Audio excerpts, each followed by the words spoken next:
दोस्तों, mutual fund में या फिर शेयर मार्केट में इन्वेस्ट करने से पहले आपके माइंड के अंदर कुछ पॉइंट्स होने चाहिए जो कि क्लियर होने चाहिए। सबसे पहला पॉइंट जैसे कि हम कह सकते हैं गोल ऑफ इन्वेस्टिंग, यानी कि आप इन्वेस्टिंग करना चाहते हैं तो आपका गोल क्या है।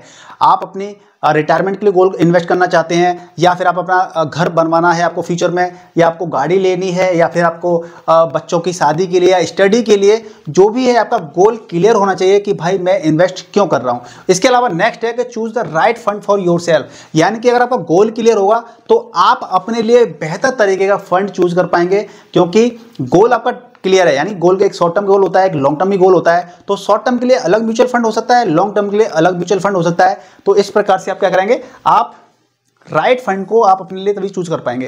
कंसीडर द रिस्क फैक्टर्स, जब आप फंड के अंदर इन्वेस्ट करेंगे तो आप अपने रिस्क फैक्टर जो होते हैं उनको पहले डिस्क्राइब कर लीजिए, मन के अंदर सोच लीजिए कि आप कितना रिस्क ले सकते हैं, तभी आप एक अच्छे फंड को चूज कर पाएंगे।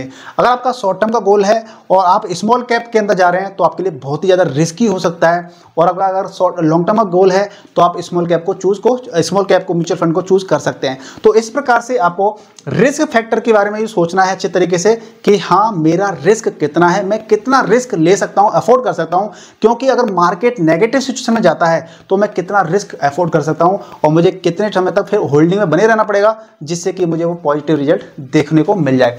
अगला है keep your KYC document updated. जब भी आप किसी फंड म्यूचुअल फंड के अंदर इन्वेस्ट करते हैं तो आपके केवाईसी जो डॉक्यूमेंट होते हैं वो हमेशा अपडेटेड रहने चाहिए, नहीं तो आपका पैसा जाएगा कहीं नहीं, लेकिन अपडेटेड रहना चाहिए जिससे कि आप किसी भी मुसीबत से, किसी प्रॉब्लम से बचे रहेंगे। तो इन्वेस्टिंग करने से पहले इन पॉइंट को जरूर ध्यान रखिएगा। फॉलो कीजिए, लाइक कीजिए, सब्सक्राइब कीजिए। All the best.